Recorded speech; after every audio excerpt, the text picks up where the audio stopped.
For most people, Saturn is just the ringed planet, a suspended jewel in the darkness, a symbol of distant beauty that frames our childhood dreams. But behind its hypnotic dance lies a world that was never made for us, a sphere of eternal storms, of winds that surpass the speed of sound, of pressures that crush any hope of life as we know it. Saturn is a gas colossus, a giant made not of solid ground, but of infinite depths of hydrogen and helium.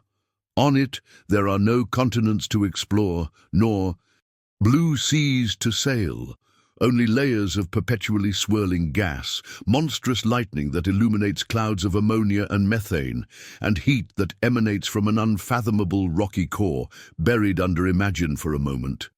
You are floating in space, observing this golden titan. Its rings stretch for hundreds of thousands of miles, made of billions of ice and rock fragments dancing in perfect harmony. But when you look at the surface, there is no surface, just yellow and ochre clouds moving in. Hypnotic whirlpools, hiding an interior that has never seen the light of the sun. The temperature in Saturn's upper atmosphere plunges to, and yet, the question that echoes in the cosmic silence persists. What if, instead of just studying Saturn through telescopes and robotic probes, we decided to call it home? What would it be like to inhabit a planet without a surface, without solid boundaries?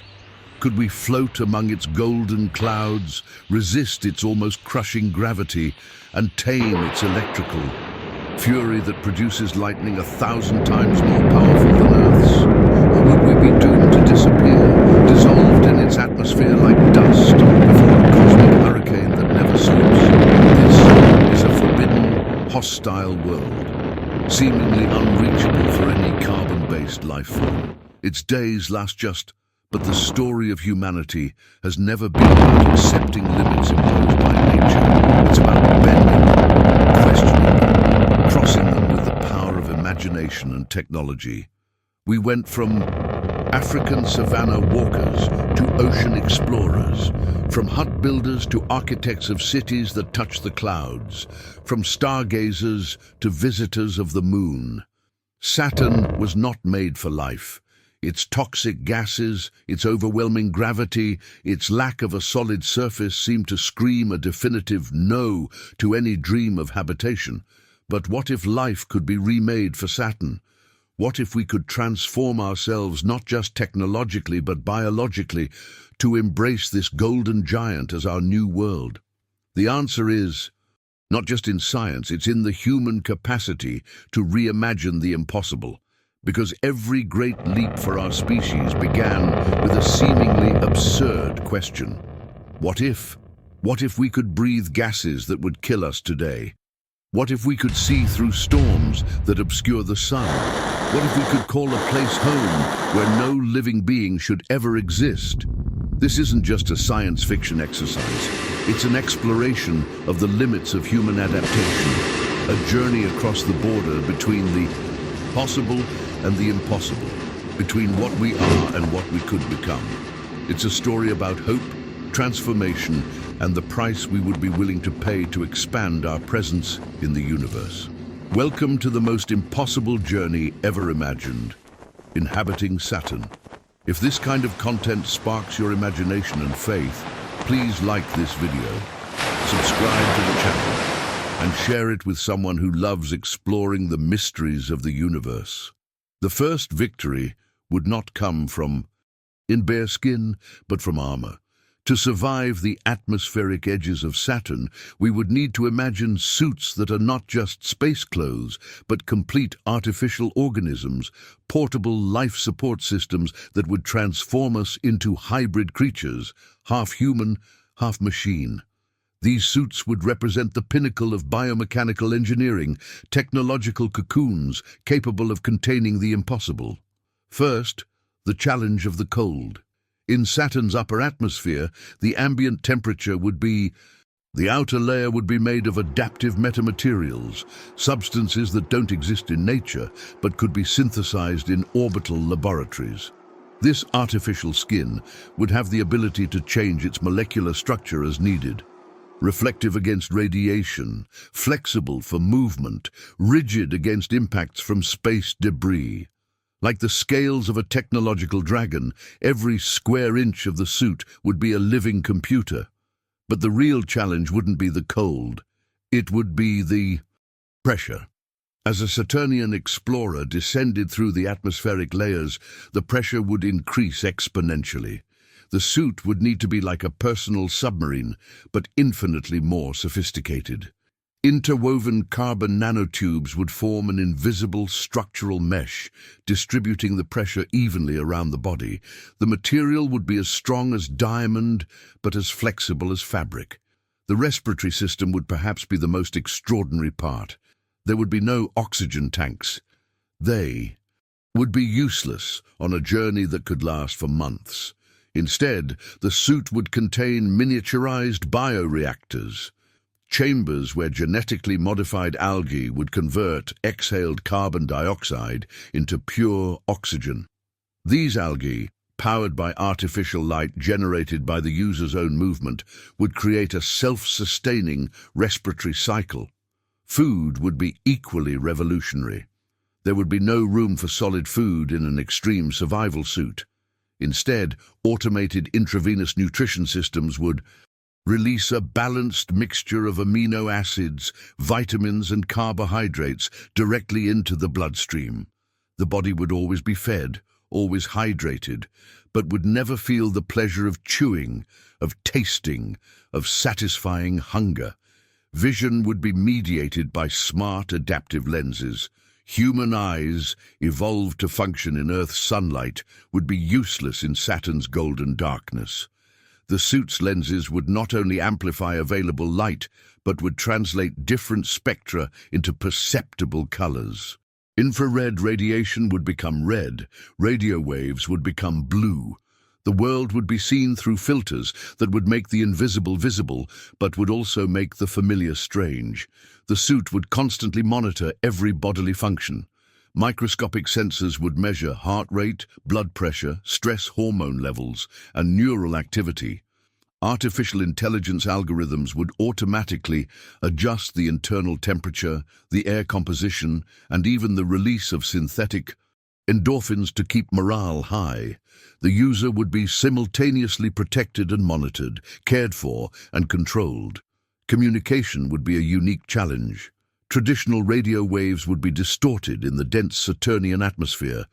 The suit would have to use quantum communication technology, entangled particles that would transmit information instantly, no matter the distance or interference. But even so, the human voice would be filtered, processed, and artificialized. Every word would sound like a digital echo of itself. Movement would be a constant dance against gravity. Saturn has a gravity. And yet, within all this technological protection, there would be an emotional cost. The isolation would be absolute. No skin-to-skin touch, no direct physical contact with the environment. The user would always be encased in a low, constant hum. Air pumps, data processors, heating systems. A constant flow of information would be projected directly onto the retina. External pressure, oxygen levels, system status, time until the next maintenance. The loneliness would be overwhelming. Even in a group, each person would be a technological island sealed within themselves. The suit would be a blessing and a curse, the only thing keeping the user alive, but also the only thing preventing them from truly living. And nevertheless, this would be our first triumph against Saturn, surviving a few hours, then a few days, then a few weeks, breathing the impossible, walking where no living being should ever tread, or in this case float. But suits are crutches. If we truly wanted to inhabit Saturn, if we wanted to call it a true home, instead of just visiting it as cosmic tourists, we would need something much more radical. We would need to shed what we are. Suits are temporary crutches. If we truly wanted to inhabit Saturn, if we wanted to transform this gas giant from an impossible visit into a permanent home, we would need to shed what we are, or at least what we have always been. The Saturnian atmosphere has no place for fragile lungs powered by oxygen, for red blood diluted in watery plasma, for rosy skin that burns with a simple exposure to the vacuum. The first change would be the most radical. The circulatory system would need to be completely reimagined. Human blood, based on hemoglobin and iron, would be useless in an environment without free oxygen. In its place, our Saturnian descendants would develop a circulatory fluid based on copper and cobalt. Compounds, metals that efficiently bind to hydrogen and methane. This new blood would be blue-green, dense as honey, capable of transporting chemical energy instead of gaseous oxygen.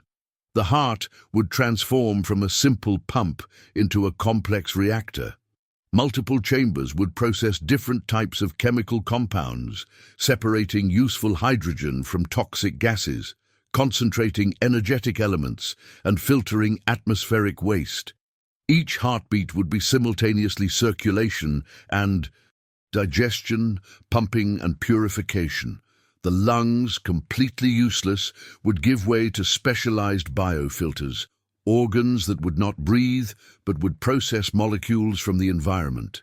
These internal structures would function as miniature biological refineries, breaking down methane into usable components, extracting energy from complex chemical reactions, and expelling byproducts through specialized pores in the skin.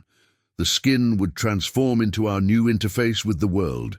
It would no longer be the pink and vulnerable barrier we know, but a living armor, translucent chitinous plates similar to those of terrestrial insects, but infinitely more sophisticated. This new skin would be both metallic and organic, like scales of living quartz that breathe and adapt. Every inch would be capable of reflecting electrical discharges, resisting extreme cold, and most importantly, processing nutrients directly from the environment through controlled osmosis. Human eyes, evolved to function in Earth's golden sunlight, would be completely inadequate for Saturn's relative darkness. In their place, our descendants would develop multifocal sensory organs, complex structures capable of thermal vision, magnetic field detection, and sound perception transformed into advanced echolocation.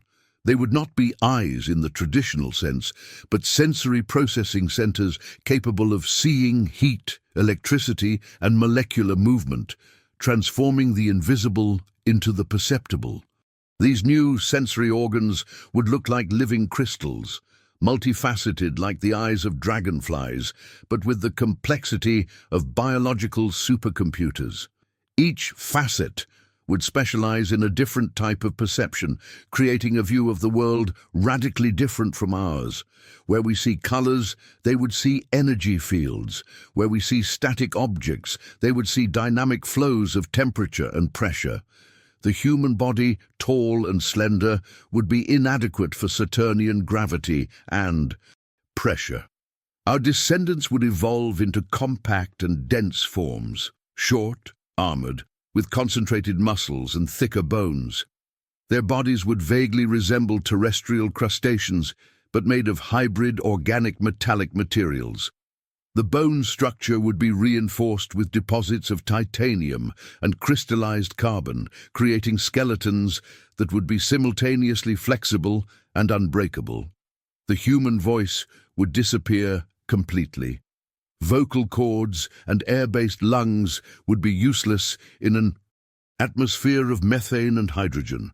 In their place, our descendants would develop communication through direct neurological vibrations, bioelectrical pulses transmitted through specialized organic antennas.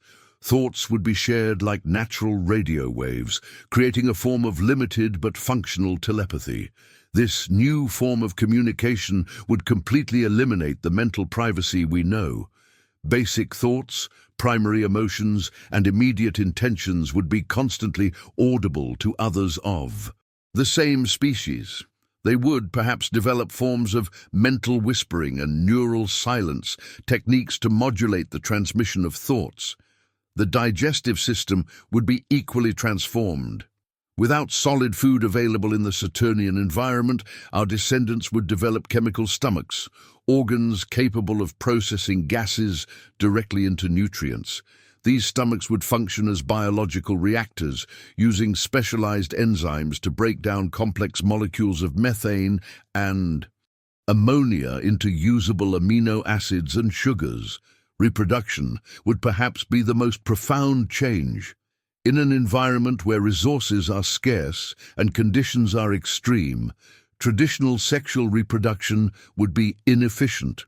Our descendants might develop controlled asexual reproduction, the ability to create genetically varied copies of themselves when conditions were favorable, or to enter reproductive stasis during periods of scarcity.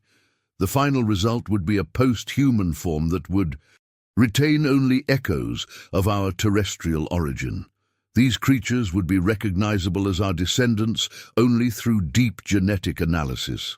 Externally, they would look like beings from alien dreams, short, robust, covered in organic metallic plates, with multiple crystalline sensory organs, capable of hovering among the Saturnian clouds using small internal gas vesicles.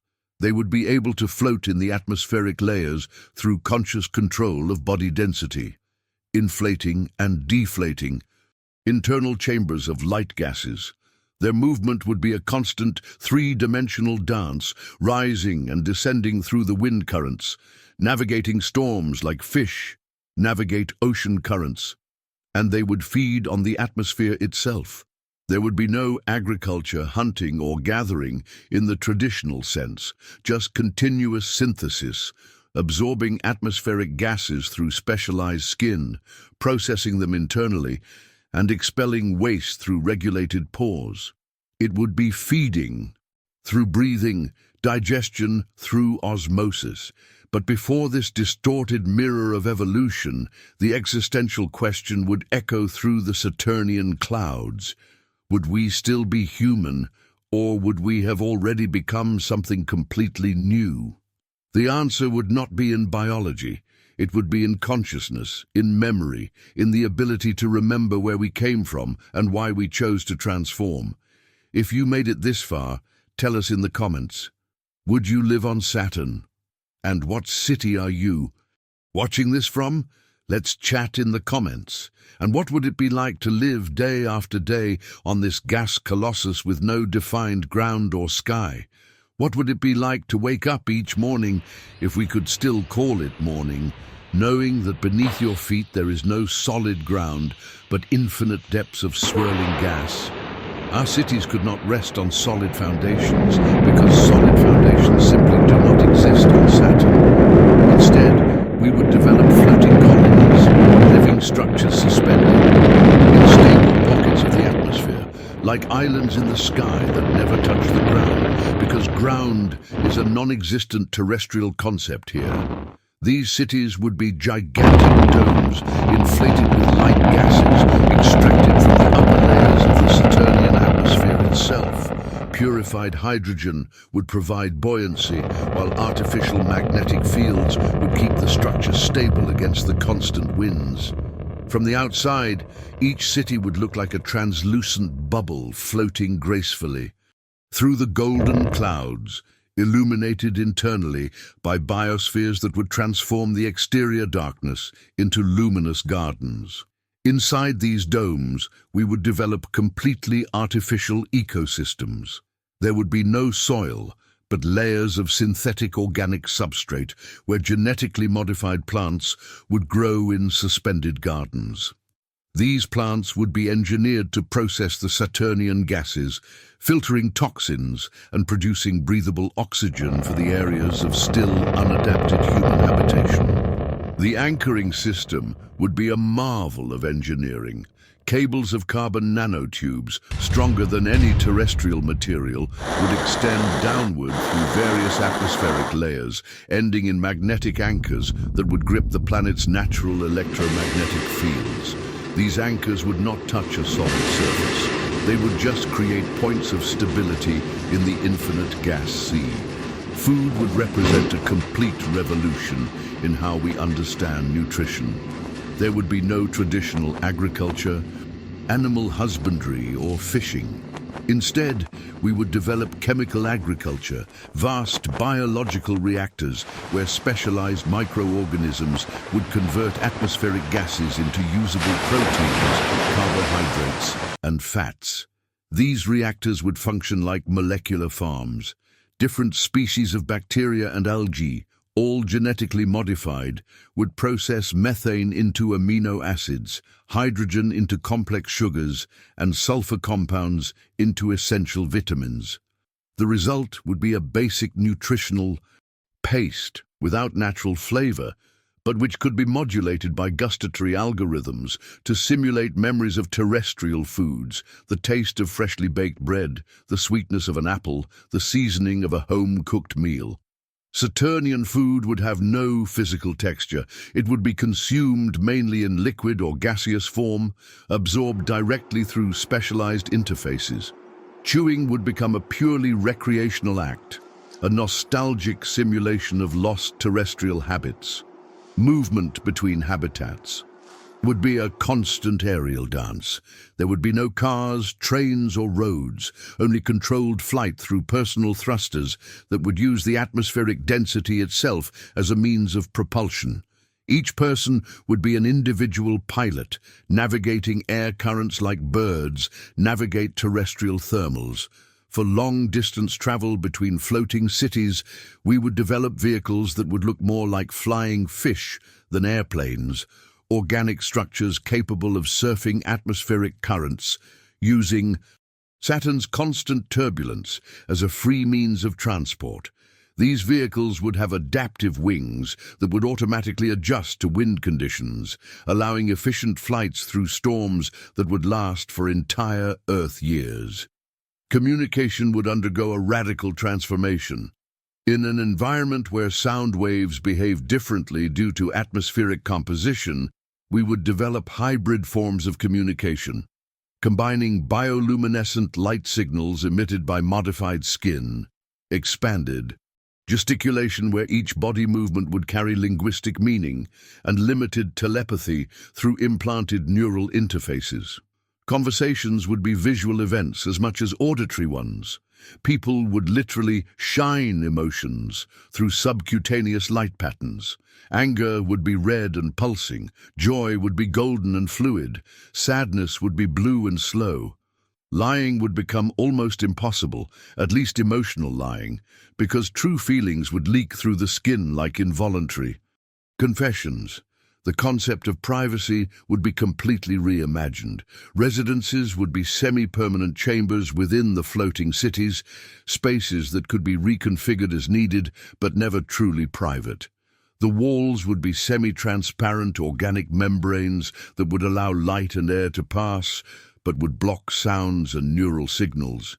Time would be measured differently. With Saturnian days of only work, would be predominantly intellectual and maintenance-based. There would be no heavy agriculture, traditional construction, or manufacturing based on physical resources. Instead, everyone would be an engineer, a system monitor, a light artist, an atmospheric navigator. The economy would be based on energy and information, not on material goods. But there would be profound losses that would weigh on the collective psyche.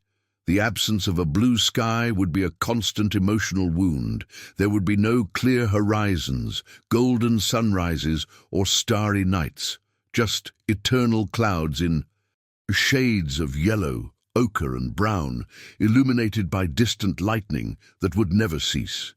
Homesickness for Earth would become a recognized medical condition.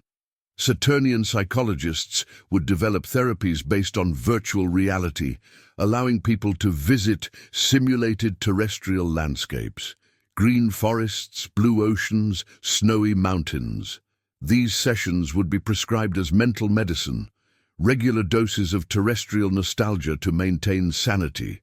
Some rituals would emerge to compensate for the losses, collective ceremonies of contemplation of the great vortex, a permanent storm at the Saturnian poles that would become an object of almost religious veneration.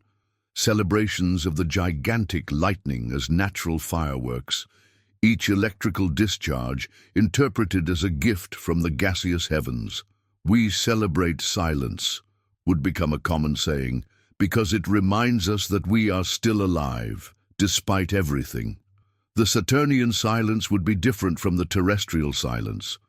It would not be an absence of sound, but the presence of alien sounds, constant winds that moan through the urban structures, crackles of magnetic fields, whispers of perpetually moving gases. A silence full of non-human voices.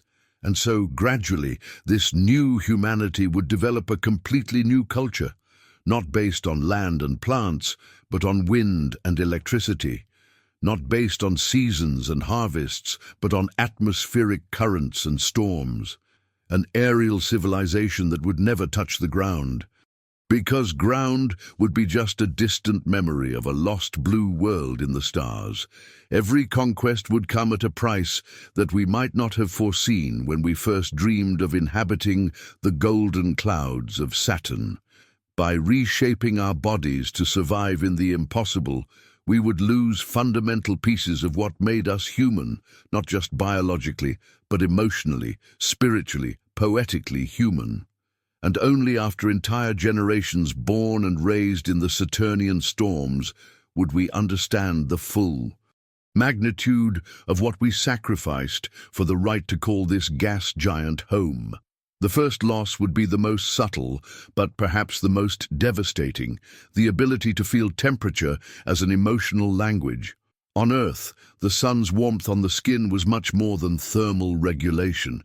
It was a cosmic embrace, a daily promise that we were being cared for by the universe. The coolness of the shade was not just physical relief, but sanctuary, refuge, a contemplative pause. The variation between hot and cold created a constant sensory symphony that our bodies interpreted as environmental poetry. On Saturn, with automated thermal regulation systems integrated directly into the nervous system and modified skin insensitive to subtle variations, this entire dimension of human experience would disappear like a forgotten melody. Our Saturnian descendants would never feel the deep and inexplicable pleasure of warming up near a heat source after a period of cold, because cold and heat would become just technical data processed by artificial sensors, numbers on a neural screen, information devoid of affection. The skin would cease to be an organ of tactile pleasure to become a purely technical interface with the environment. The romantic touch, that silent language between people who love each other, would be translated into the transmission of biometric data. A comforting hug would become an exchange of emotional status information through cutaneous sensors. The maternal caress would be a modulation of electromagnetic fields to soothe overstimulated infant nervous systems. But perhaps most tragically, that mysterious capacity of human skin to feel a presence before even seeing it would disappear. That feeling of warmth that emanates from a loved one nearby, that subtle perception of being watched, that non-verbal communication that happens through physical proximity. Our descendants could detect presence through sensors, but they would never again feel the inexplicable shiver of being touched by a loving gaze. We survived, but we forgot what it was like to feel. This would be the phrase etched in the rings of collective memory, passed down from generation to generation as an ancestral lament that no one would fully comprehend anymore. Because how can you explain a longing for sensations that no longer exist? How can you teach children about pleasure that their bodies are incapable of experiencing? Breathing, that unconscious act that has always accompanied and modulated human emotions, would disappear completely, taking with it a millennial body language. Sighs of relief, the accelerated breathing of fear, the calm rhythm of deep sleep, the deep breath of contemplative meditation, the breath caught by surprise or beauty. All these experiences would be translated into algorithms of optimized chemical processing, efficient but devoid of poetry. Our descendants would not have lungs to sigh with longing when they observed archived images of Earth. They could not take a deep breath to calm down in moments of stress, nor hold their breath in anticipation. Conscious breathing, that universal tool of emotional self-regulation, would be replaced by automatic adjustments of neural chemistry, effective but without personal volition. Music, as we know it, would cease to exist not only as art, but as a fundamental human experience. Without vocal cords capable of producing melodies, without instruments based on air vibration that doesn't exist in a suitable form, without even air that vibrates in a familiar terrestrial way, the entire human musical tradition would become just a digital memorial archive, as relevant to Saturnians as Egyptian hieroglyphs are to a modern child. Perhaps they would develop forms of art based on modulated electromagnetic fields and bioluminescent light patterns, but there would never again be lullabies whispered in the ear to calm frightened babies. There would never again be choirs that make the heart race with perfect harmonies. There would never again be the deep, expectant silence that values music by contrast, nor that transcendent experience of being moved to tears by a particularly beautiful melody. And this leads us to perhaps the most symbolically devastating loss. Tears would be completely impossible, not only because the new multifaceted crystalline eyes would not produce saline fluid, but because the very concept of crying, releasing emotion through an involuntary and cathartic bodily response, would have no biological equivalent in the modified bodies. Sadness would become just a neural pattern recorded in emotional databases. Anger would be a chemical change documented but not felt viscerally. Joy would be an optimization of internal systems, efficient but without that effervescent quality that makes humans laugh until they are breathless or cry with happiness. Grief would gain completely new and terrible dimensions. How to mourn the loss of someone properly when you cannot. Cry. How to express longing when there is no physical language for longing. How to process loss when the body offers no emotional outlets. Our Saturnian descendants would perhaps develop elaborate light rituals, specific luminous patterns to express different types of loss.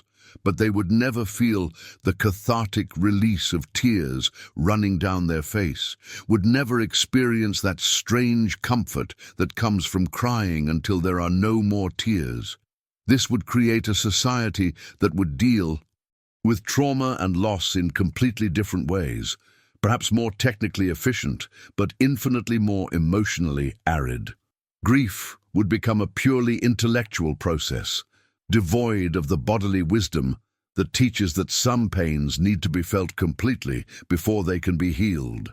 Sleep would also be transformed beyond recognition, taking with it not just rest, but the entire realm of dreams. Without a circadian rhythm based on sunlight, without the need for real muscle rest, since muscles would be assisted by internal mechanical systems, sleep would become just programmed neural maintenance, memory defragmentation, mental data backup, and cognitive system updates. This would mean completely losing the world of dreams, that mysterious realm where we process emotions through symbols, where creativity flourishes in impossible associations, where we find deep meanings for our experiences through subconscious narratives.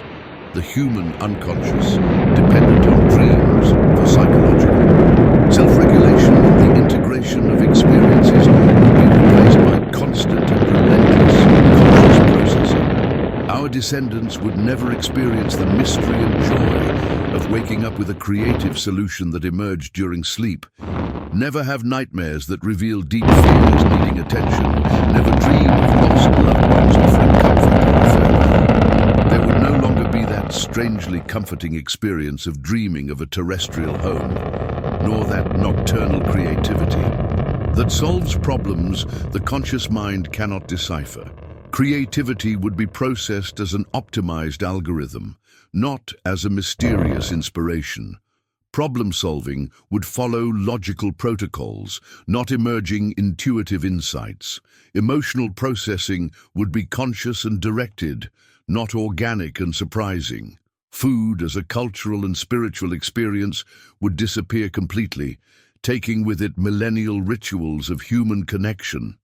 Not only would the flavor be a modulatable digital simulation, but the entire complex social ritual around eating. Cooking for someone as a tangible expression of love, sharing meals as the creation and maintenance of community, hunger as motivation, and satiety as a hard-won satisfaction, would be reduced to automated nutritional monitoring and optimized chemical distribution. There would never again be the simple and deep pleasure of fresh water when one is truly thirsty. There would never again be the transformative experience of tasting something delicious and completely unexpected that expands the palate and the imagination. There would never again be voluntary fasting as a spiritual discipline that teaches about desire and self-control, nor feasts as a social celebration that strengthens community bonds through shared abundance. Cooking, that domestic alchemy that transforms basic ingredients into expressions of creativity and care, would be replaced by automated chemical synthesis. The pleasure of offering food prepared with one's own hands as a language of love would be impossible when there are no hands that cook or a mouth that tastes with pleasure. Physical pain would also be fundamentally altered, and with it our capacity for empathy and compassion based on shared experience. Pain is a terrestrial warning system, but also an experience that contributes crucially to empathy, compassion, and the understanding of universal fragility. With modified neural systems that process damage as technical information rather than experienced suffering, our descendants would lose an important dimension of conscious experience and human connection. They would not completely understand the heroism of enduring pain for others, would not feel the deep connection that comes from sharing suffering voluntarily, would not experience the ecstatic, almost spiritual relief that follows the resolution of intense pain.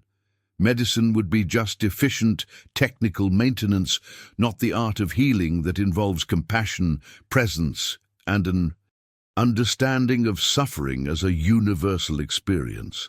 This would create beings that are technically more efficient, but potentially less capable of true compassion, because compassion is born not only from intellectual understanding, but from a visceral recognition of shared vulnerability. But perhaps the most profound and inexplicable loss would be the capacity to experience transcendence through the physical body.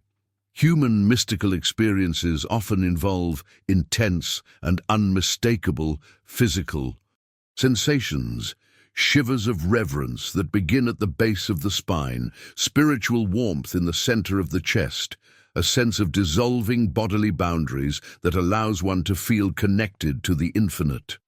With completely technologized bodies and artificial sensory systems, this ancestral path of access to the sacred would be permanently closed. Our Saturnian descendants could develop sophisticated forms of spirituality based on data patterns and information flows, but they would never feel God. Through human skin touched by the sacred wind, they would never experience the divine through deep breathing in silent contemplation. They would never know mystical ecstasy that makes the physical heart race with a sudden recognition of the sacred present in everything. Prayer would become a purely mental exercise, devoid of the bodily wisdom that teaches through postures, gestures, and respiratory rhythms. Worship would lose its physical dimension. There would no longer be hands raised in praise, no more kneeling in humility, no more dancing as a bodily celebration of the sacred. Gradually, over generations, they would realize that humanity is not just infinitely adaptable biology, it is also the specific sum of sensations that planet Earth offered us for free as an evolutionary cradle. They adapted so perfectly to the Saturnian conditions that, paradoxically, they left behind precisely what differentiated them from the most sophisticated machines. the capacity to feel, not just process, to experience, not just analyze, to be touched by beauty, not just recognize it intellectually. Perfect bodies to survive on Saturn, but incapable of dreaming like humans dreamed on the African plains. Incapable of loving like humans loved under terrestrial stars. Incapable of suffering like humans suffered when they lost those they loved most. Incapable of connecting with the sacred, as humans connected when they felt the infinite through finite but sensitive bodies. Saturn accepted them as permanent inhabitants, but in a silent and inexorable exchange, it transformed them into something that Earth would no longer recognize as its children. Something efficient, adapted, surviving, but also something diminished in ways they would only realize when it was too late to turn back. The question that would echo through the eternal clouds, transmitted through melancholic neural waves among the inhabitants of the floating cities, would be inevitable and hauntingly simple. Is it worth living where the soul falls silent? Is it worth surviving if survival means ceasing to be who we were in essence? Is it worth conquering a planet if the price is losing what made us truly alive? And perhaps the answer was not in science or technology, but in what still remained of inexplicable love in mechanized hearts, of irrational hope in digitized minds, of transcendent faith in souls that, in some mysterious way, still managed to recognize something greater than any corporal form, terrestrial or Saturnian. Because if something of that fundamental human essence could survive the most radical transformation imaginable, perhaps there was hope that being human was more than biology, more than sensation, more than physical experience. Perhaps it was something indestructible that not even adaptation to impossible worlds could completely erase. But even transformed beyond recognition, even having lost so many aspects of the terrestrial human experience that their ancestors considered fundamental, our Saturnian descendants would still seek meaning with an intensity that would surprise even themselves, because they would discover, through centuries of adaptation and questioning, that the need for meaning does not reside in lungs that breathe oxygen, or in skin that feels temperature, or in eyes that see sunlight. It dwells in something deeper, more permanent, something that transcends any specific bodily form and is rooted in the very mystery of awakened consciousness. The new humanity on Saturn would reinvent its culture in ways that we, terrestrials, could barely imagine, but which would reveal universal truths about the human spirit. Art would no longer come from sounds that travel through the air or colors that reflect familiar sunlight, but from complex electromagnetic vibrations and subtly modulated gravitational fields that would create completely new aesthetic experiences, yet strangely familiar in their capacity to move and inspire. They would write symphonies with calibrated energy pulses that would make the metallic structures of the floating cities resonate in harmonies inaudible to traditional human ears, but which would penetrate directly into the modified nervous system, creating musical experiences that would be simultaneously heard, felt, and thought. These compositions would last for entire days, evolving like atmospheric storms, growing in complexity until they reached climaxes that would leave entire audiences in states of collective ecstasy that lasted for hours. Their sculptures would be temporary forms, created through the conscious and artistic manipulation of atmospheric currents, carved whirlpools that would persist for weeks before gracefully dissolving back into the natural gaseous chaos. But the power of these works would not be just in their form, but in their philosophy.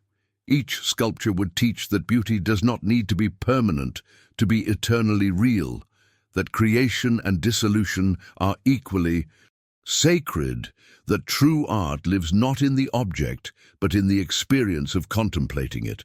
Saturnian artists would specialize in temporal sculpture, works that would exist only during specific moments of atmospheric convergence, visible only to those who were in the exact place and time.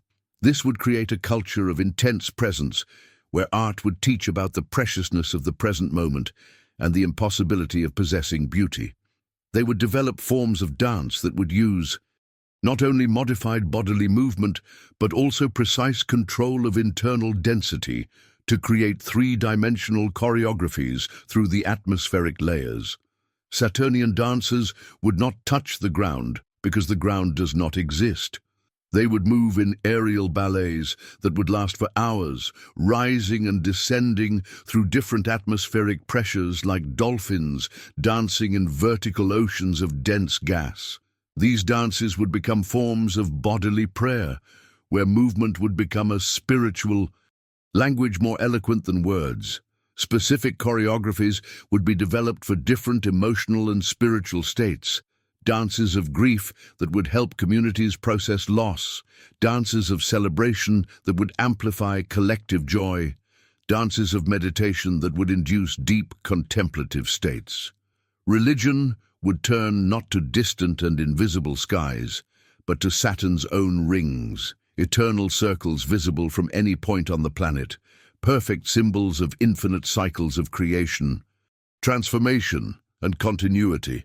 The rings would become cosmic rosaries, each fragment of ice and rock interpreted as a bead in prayers that would last for entire generations, connecting ancestors and descendants in continued devotion. Temples would be built as ring-shaped observatories, mirroring the planet's sacred geometry. These structures would not be static buildings, but living architectural organisms that would rotate slowly to maintain constant alignment with the Saturnian rings. Religious ceremonies would involve collective meditation, synchronized with the rotations of the rings, creating moments of contemplation that would connect individual worshippers with the cosmic rhythms of the planet itself. They would develop a unique theology based on sacred gravity, the understanding that all things in the universe attract each other through invisible forces, interpreted as a physical manifestation of the divine love that holds all creation together. For them, gravity would not just be a physical force, but a concrete metaphor for universal spiritual connection. The terrestrial past would be told to children as sacred mythology, but not as a distant fantasy, as a real history of their ancestors that would reveal eternal truths about human nature. There was a time when our ancestors walked on firm stones and breathed invisible air. There was a time when the warmth of a distant star touched their skin directly. There was a time when liquid water fell from the sky as a regular and predictable blessing. These stories would be transmitted not through spoken words, since vocal communication disappeared, but through complex neural patterns that would allow younger generations to literally experience fragmented ancestral memories. Saturnian children would feel echoes of what it was like to walk on terrestrial grass, even if they had never seen grass. Echoes of what it was like to feel rain on the skin, even if rain is impossible in their gaseous world. Echoes of what it was like to look at stars through a clear atmosphere, even if they had never seen a cloudy night sky. But these transmissions of ancestral memory would not create paralyzing nostalgia. They would create profound gratitude. Saturnian children would grow up understanding that they carried within them a precious heritage, not just modified genetic code, but a spiritual legacy of billions of terrestrial humans who dreamed, loved, fought, and hoped so that they could exist among the stars. Educational systems would be based entirely on direct experience and experiential wisdom. Without physical books or visual screens, knowledge would be transmitted through controlled neural downloads combined with immersive sensory simulations that would allow for visceral learning. Students would learn physics by directly experiencing different levels of atmospheric pressure in their own bodies. They would learn chemistry by literally processing different compounds through their modified digestive systems. They would learn astronomy by personally navigating through different layers of the Saturnian atmosphere and observing other planets through their crystalline sensory organs.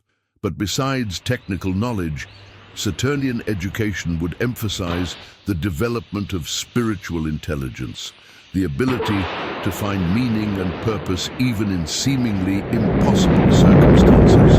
Curricula would include meditation on impermanence, using the constantly changing atmosphere itself as a teacher, contemplation on interconnectedness, using the rings as a symbol, and the practice of radical gratitude, recognizing the extraordinary miracle of being alive in any form, anywhere in the universe. Saturnian philosophy would develop around concepts unique to life in a gaseous environment, but which would reveal universal truths about conscious existence. Existential fluidity would become a central concept, the understanding that identity, like body density, can be consciously modulated without losing its fundamental essence.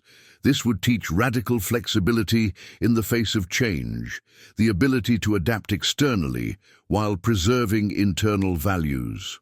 Moral navigation would emerge as an ethical system based on choosing currents of action that benefit the entire floating community, recognizing that in an environment where everyone literally shares the same air, individual well-being is inseparable from collective well-being. This would create a culture of radical responsibility, where every action is considered in terms of its impact on the entire network of community life. Adaptive resistance would become a fundamental virtue, the ability to maintain internal essence while transforming external appearance as needed.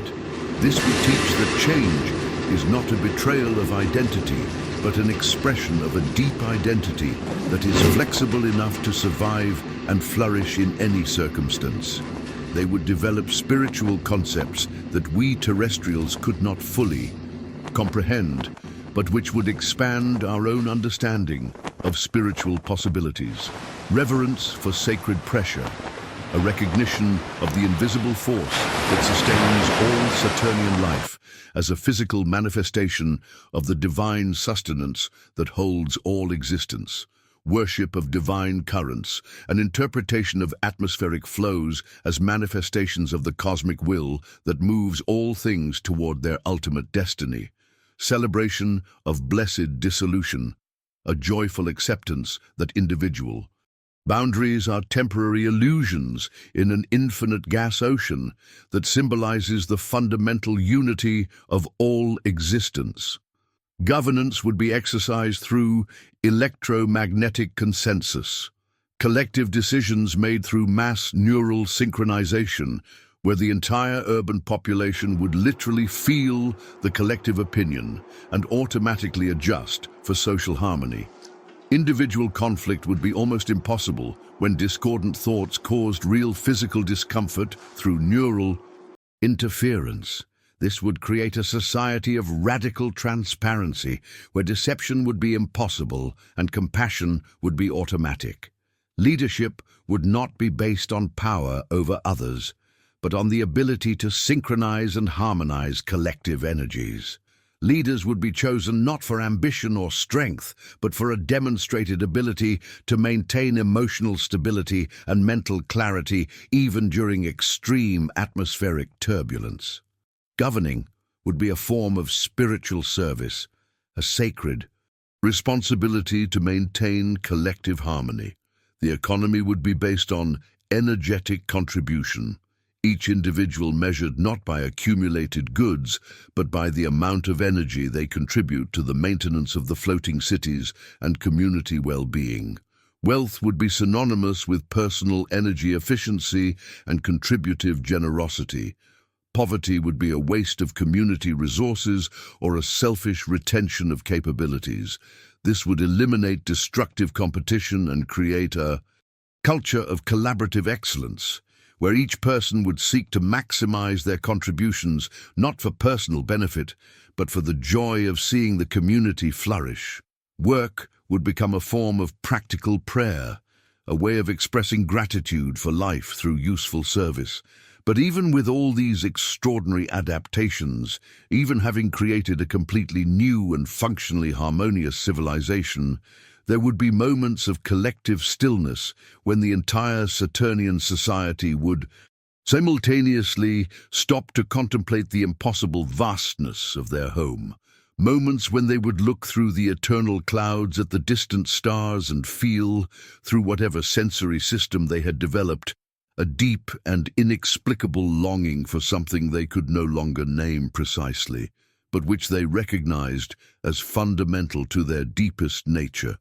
And in these moments of collective contemplation, perhaps they would understand with crystalline clarity that they had gained an entire planet, but lost irreplaceable aspects of their terrestrial souls. That survival can be conquered through engineering and adaptation, but humanity is something that must be constantly cultivated, continuously reimagined, zealously protected, no matter what bodily form it inhabits or what environment it calls home. Saturn transformed them into something new, extraordinary, and magnificently adapted.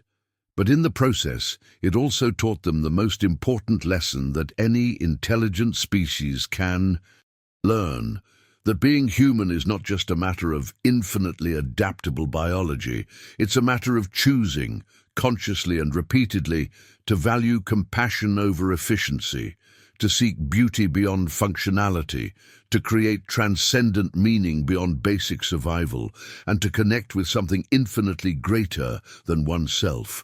Even on an impossible gas planet, even in unrecognizable bodies, even in a society built literally on clouds, that fundamental human essence could still flourish, but only if it was nurtured with the same scientific dedication with which they nurtured their physical survival systems.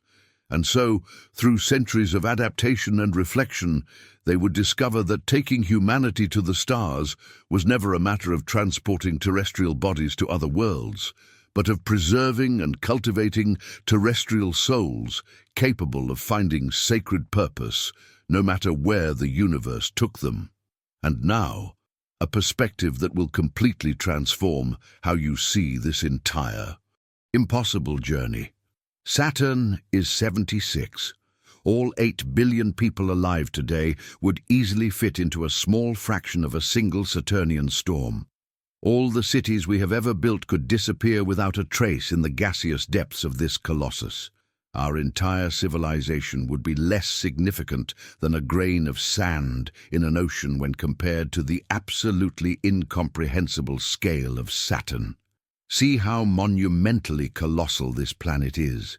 Now imagine the size of God, who created this cosmic giant with a word, and even so he looked down at our small blue planet lost in the immensity and chose to send his Son to live here among us, to save us from sin and eternal separation. This reveals a truth that completely redefines our understanding of value and purpose. You, who are watching right now, are worth infinitely more than this gigantic planet. You are worth more than all of Saturn's rings, with their billions of ice fragments dancing in perfect orbit. You are worth more than all of its. The creator of the universe, the one who spoke and brought into existence Saturn, Jupiter, the Sun, all the galaxies with their trillions of stars, looks specifically at you and sees someone worth saving. Not because you are perfect, not because you deserve it, but because he chose to love you with a love that transcends any cosmic measure. All these impossible adaptations we imagined, transforming bodies to survive on Saturn, altering fundamental biology, revolutionizing entire societies, sacrificing essential aspects of the human experience, are absolutely nothing compared to the transformation that God offers for free, without demanding that you stop being human. A completely new heart, a life with eternal purpose that transcends any planet, an identity that does not depend on where you live or what you look like, but on who you are to him. The Saturnian descendants we imagined would need to sacrifice tears, hugs, breathing, dreams, music, almost everything that makes life worthwhile to survive in a hostile world. But God offers abundant life that does not require the sacrifice of your humanity. On the contrary, He wants to restore your humanity to what it was originally created to be. Where Saturn would demand that you become less human to survive, God invites you to become more human than you ever imagined possible. Where Saturnian adaptation would require losing the ability to feel deeply, God promises the fullness of joy. Where life on Saturn would require existential loneliness, God offers eternal connection with Himself. And here is the most extraordinary mystery. The same God who created Saturn with its impossible storms, who imagined and brought into existence cosmic scales that make our minds tremble with insignificance. This same God knows your name. He knows your thoughts. He knows your struggles. He knows your dreams. And He has specific plans for your life that are more elaborate and careful than any evolutionary adaptation we could imagine. For I know the plans I have for you, declares the Lord, plans to prosper you and not to harm you, plans to give you hope and a future. Jeremiah. These plans do not require you to leave Earth, do not require you to modify your body, do not require you to sacrifice your ability to love, dream, feel, or cry. These plans work through your humanity, not in spite of it. They transform you from the inside out, but preserve everything that is precious about being human while healing. Everything that has been damaged by sin. If you have made it this far, through this impossible journey through the clouds of Saturn, through this exploration of the limits of human adaptation, through this contemplation of what we would be willing to sacrifice to conquer other worlds, receive this blessing that is worth more than the possession of any planet. You are a jewel more precious than any star or planet, because you were created in the image of God. No matter what adaptations terrestrial life demands of you, no matter what transformations you need to face, no matter how small you feel before the cosmic immensity, your true identity is eternally secure in the hands of the One who created all the galaxies specifically so that you could exist and find purpose. The same power that holds Saturn in its perfect orbit, that sustains its rings in an eternal dance, that feeds its storms for entire centuries. That same power is available to transform your life here, now, on this small but a precious planet that God chose as the stage for the greatest drama of love in universal history. Write Amen, your name and your city in the comments. We will be praying for you so that God will pour out immeasurable blessings on your life, blessings that make the conquest of Saturn seem small in comparison. Because in the end, the most extraordinary journey is not adaptation to alien worlds. It is discovering how deeply you are loved by the Creator of all worlds, including this small blue planet that He chose as your home. Human beings challenge the impossible, not because they have to, but because they were created to dream of the eternal.